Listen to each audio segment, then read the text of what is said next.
estar tão perto de alguém que se ama, sabendo que vocês dois não têm escolha além de continuar se machucando. Eu sei que sabe.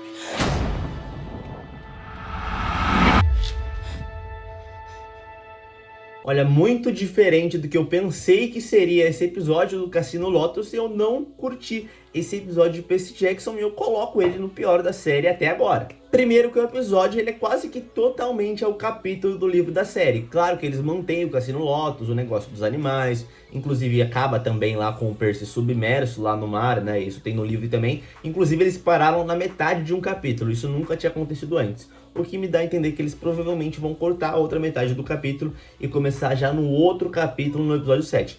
E também eu achei bem estranho algumas alternativas que eles escolheram de roteiro, como por exemplo, o Percy saber do nada adivinhar que eles borrifam flor de lótus no hotel.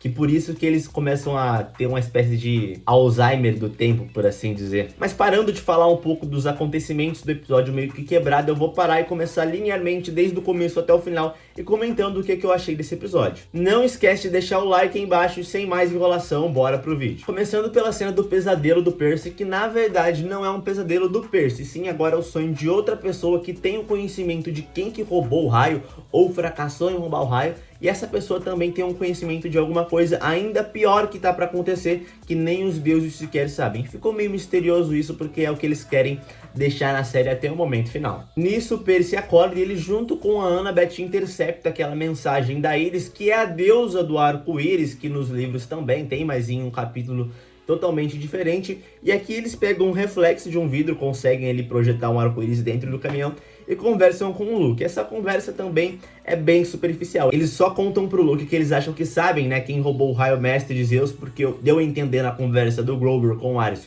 que o Ares tinha conhecimento do ladrão e que ele estava protegendo esse ladrão. Por isso eles acreditam que o ladrão de raios seja a Clarice, aquela menina que apareceu lá no episódio 2 e 1 no acampamento em sangue. Já no livro, essa conversa é mais entre Percy e Luke apenas. A Annabeth e o Grover estavam resolvendo um outro probleminha e nisso o Luke ele coloca na cabeça do Percy que o ladrão de raios é uma pessoa que conseguia ficar invisível, ou seja, a Annabeth, né? Mas ele coloca isso na cabeça do Percy e desmente isso ao mesmo tempo, claro, para ele manter a imagem dele como quase irmão da Annabeth, de tão próximos que eles são. Voltando para a série, aqui a gente tem aquele lance com os animais que na série foi só uma distração utilizada para eles conseguirem entrar no Hotel Lotus. Já no livro não, no livro tem toda uma dinâmica do Grover com esses animais, que eles conversam. O Percy também consegue ouvir alguns animais, a Annabeth também, eles estavam sendo mal alimentados, enfim, toda essa questão aí ecológica, da natureza e tal. A única coisa que eles colocaram aqui na série, no livro, que eu gostei bastante, foi que o Grover, ele consegue meio que dar uma bênção para os animais chegarem seguros na floresta e terem alimento, água, morada, enfim.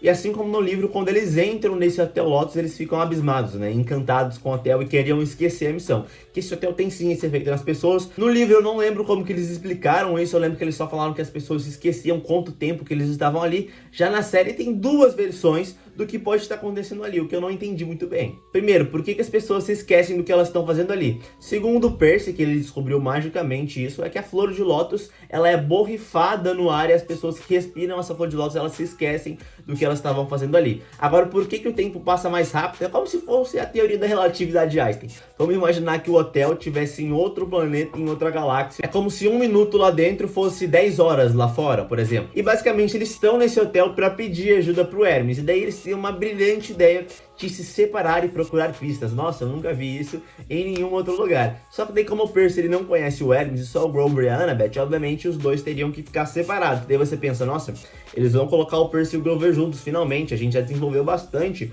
a Annabeth com o Percy e agora é a hora finalmente da gente ter Percy e Grover. Mas não, vamos botar o Percy e a Annabeth para ir atrás do Hermes e o Grover também para ir atrás do Hermes, né? Separados para eles terem uma trama totalmente diferente e perder a química entre o Percy e o Grover que tem nos livros e tem até no outro filme do Percy Jackson que é uma bosta, mas aqui não tem. Perdão, pessoal, é que eu acho que eles realmente estão deixando o personagem do Grover muito que à parte, é como se ele deixasse ele de escanteio. E é um trio, mas é como se fosse uma dupla e uma solo separados, entende? A função do Grover como sátiro, como buscador, é ser o protetor deles. E ele tá toda hora longe deles. Se você assistiu o episódio, você sabe que quem encontra o Hermes é o Percy e a Annabeth. E o Grover, ele fica lá com o tal de Augustus, que também é um sátiro conhecido da família dele, que sim, desenvolve a parte emocional do personagem do Grover, mas isso só serviu para literalmente deixar ele de lado, enquanto que o Percy e a Annabeth realmente faziam a trama se encaminhar para o final da série. Então, resumidamente, o Grover nesse episódio inteiro, ele é meio que persuadido pelo Augustus, que também está sendo persuadido pelo aroma de Lotus, e nisso o Grover também vai sendo persuadido por esse aroma de Lotus, e a desculpa que eles têm para ele ser afetado e o Percy e a Annabeth não é que ele estava sozinho. Mas eu acho que seria uma explicação muito melhor dizer que ele é um sátiro, enquanto o Percy e a Annabeth são literalmente semideuses. Inclusive, no final, a gente tem até aquele negócio com o Grover, que ele tá em um videogame de realidade virtual, que tem um livro, só que no livro o capítulo inteiro é basicamente sobre os três jogando videogame e se esquecendo de que eles estavam ali, né? Se passaram 5 dias, se eu não me engano, e eles perdem o solstício de verão. Agora, voltando pro Percy e a Annabeth na conversa deles com o Hermes, basicamente eles chamam a atenção do Hermes por mencionar o Luke, que é o filho do Hermes, e a gente fala, nossa, o Hermes, ele parece ser bonzinho, né? Ele se importa com o Luke, ele acha difícil ser pai, quem sabe ele tá conversando com o Percy e com a Annabeth pra pegar umas dicas ali. Mas não, ele começa meio que bonzinho, depois ele vai ficando um cuzão igual todos os outros deuses. Inclusive é muito estranho, porque no começo é como se o Hermes não quisesse ajudar eles, que toda vez que ele tenta ajudar ele atrapalha, que o Poseidon também pediu pra não ajudar o Percy, mas o Poseidon pediu pro Percy ir pra Santa Mônica. E daí no final a Annabeth, ela rouba a chave do carro do Hermes para que eles conseguissem sair dali em segurança, e o Hermes deixa um bilhetinho ajudando eles no carro dele. Então o Hermes ou ele é um bipolar, ou foi um erro muito grande da parte dos roteiristas da série. Bem resumidamente, quase tudo que aconteceu no episódio foi isso. Depois, obviamente, eles descobrem mais que eles estão sendo afetados pelo hotel e pelo espaço de tempo e pelo aroma de Lotus. Inclusive, tem alguns detalhes aqui que dá a entender isso, que também tá no livro, por exemplo. No livro eles comentam que tem várias pessoas de vários anos diferentes, de 1970, de 1980, de 1990, porque elas entram ali e ficam presas. Aqui na série a gente consegue perceber isso um pouco pelo visual das pessoas do Hotel Lotus, de algumas delas, e também quando eles vão lá naquela garagem, que tem carros de várias épocas diferentes ali. Então, voltando um pouco atrás, a Annabeth, ela fica invisível para roubar essa chave do carro do Hermes, que o carro dele é um táxi, mas como ele também é o deus dos ladrões, deus dos fugitivos e várias outras coisas aí, ele entendeu que a Annabeth conseguiu roubar ele e deixou esse bilhetinho que eu falei pra vocês, meio que ajudando eles, falando que, ó, você pega aqui o carro, você sai do hotel, e assim que vocês saírem é só vocês colocarem ou pensarem no lugar que vocês querem ir, que ele vai levar vocês automaticamente. Então, como eu disse, eu gostei do ator interpretando o Hermes, mas eu não entendi o que eles quiseram fazer com o personagem nesse episódio. Só pra falar que ele tem uma má relação com o Luke, apesar dele querer ter uma boa relação. Nisso eles fazem uma cena ali, literalmente de comédia, do Percy dirigindo o táxi tentando sair do estacionamento, né? Um momento ele consegue, mas ele é bem desastrado. Mas assim que eles saem, eles iam ser atropelados por um caminhão. O táxi transporta eles direto para a praia de Santa Mônica, que é onde o Percy tinha combinado no episódio passado, se eu não me engano, que ele iria retrasado, na verdade, né? Com a Naiade lá no rio Mississippi.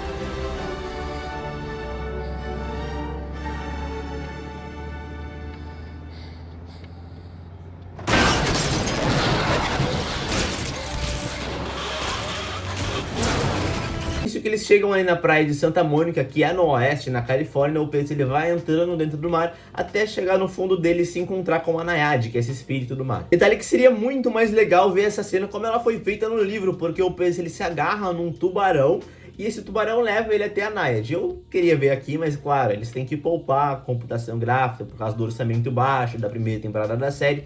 Mas o orçamento tá deixando faltar bastante coisa que era muito legal no livro. Isso é meio triste, mas compreensível. Então ele conversa com essa Naiade, que é um espírito do mar que faz parte da corte do Poseidon, e na verdade era para ele conversar com o pai dele, o Poseidon. Só que o pai dele já tá se preparando para a guerra, porque o solstício de verão já passou do prazo, por causa do tempo todo que eles ficaram ali no Hotel Lotus. Mas nisso o Percy ele não desiste, ele fala pra Naiade que ele não vai desistir nesse momento e que tem alguma coisa que os deuses não sabem, por isso que ele tem que ir pro mundo inferior descobrir o que é isso. Nisso a Naiade, obviamente, promete ajudar o Percy e entrega 4 pérolas, que no livro são 3, para conseguir ir para o mundo inferior e sair de lá quando for preciso. Na série eles explicam que as pérolas fazem isso, que tiram eles do mundo inferior. Já no livro fica bem implícito ali sobre o que elas fazem, só falam que é uma espécie de fuga mesmo. Só que eu não entendi por que no livro eles deram 3 e na série eles deram 4, claro, uma pra mãe do Percy. E a gente sabe que nisso eles vão acabar perdendo uma pérola, ou que vão ter que resgatar alguém mais importante que a mãe do Percy. Isso sempre acontece quando tem um número limitado de artifícios, por assim dizer, e eles precisam de todos eles. É clássico de qualquer série, de qualquer roteiro, de qualquer filme. Então, como todos os outros episódios de Percy Jackson, aqui a gente vê o prequel do próximo episódio, que basicamente vai se passar todo inteiramente no mundo inferior. Tem uma primeira cena que eu acho que é com Percy em alguma loja de conveniências ali, que deve ter no próximo capítulo do livro, que eu não li, eu paro exatamente na parte que acaba o episódio para conseguir acompanhar certinho com vocês e também para me chocar no plot twist da série. Eu não acho que o Ares, que aparece lá no mundo inferior, é o vilão da temporada, porque isso não teria graça. O trio já desconfia dele, já desconfia da Clarice. E isso seria decepcionante, literalmente. Outra coisa também que eu posso estar falando errado ou acertando muito lindamente é que o Ares não necessariamente pode estar no mundo inferior. Isso pode ser mais um pesadelo do Percy, apesar que eu não acho que ele vá dormir depois que ele tá lá no mundo inferior, né? Bom, mas o vídeo foi esse, eu não curti muito episódio, eu achei ele o mais confuso da temporada, eu também achei ele curto demais, como também já foi o episódio 4, mas o episódio 4 eu achei legalzinho, que teve mais coisa, apesar do tempo. Agora nesse foi Hotel Lotus e eles chegando até a praia de Santa Mônica para receber a mensagem e ir pro mundo inferior. Eu não sei se é porque eu assisti o episódio meio sonolento, eu não entendi muito bem o episódio, mas eu não curti. Eu tive algumas expectativas para esse episódio, porque eu ouvi dizer que seria bom esse capítulo no livro, mas eu não curti aqui na série não. Esse é quase que um episódio filler, literalmente, que é aquele episódio que enrola a trama principal da série e que dava pra ser muito mais condensado no que realmente foi importante. Por exemplo, o que era importante nesse episódio era o Percy chegar até a praia de Santa Mônica. Mas é isso, se inscreve aqui no canal para não perder as outras reviews semanais que eu faço de Percy Jackson. Às vezes tá saindo também uns shorts que eu faço sobre alguma curiosidade da série do Percy Jackson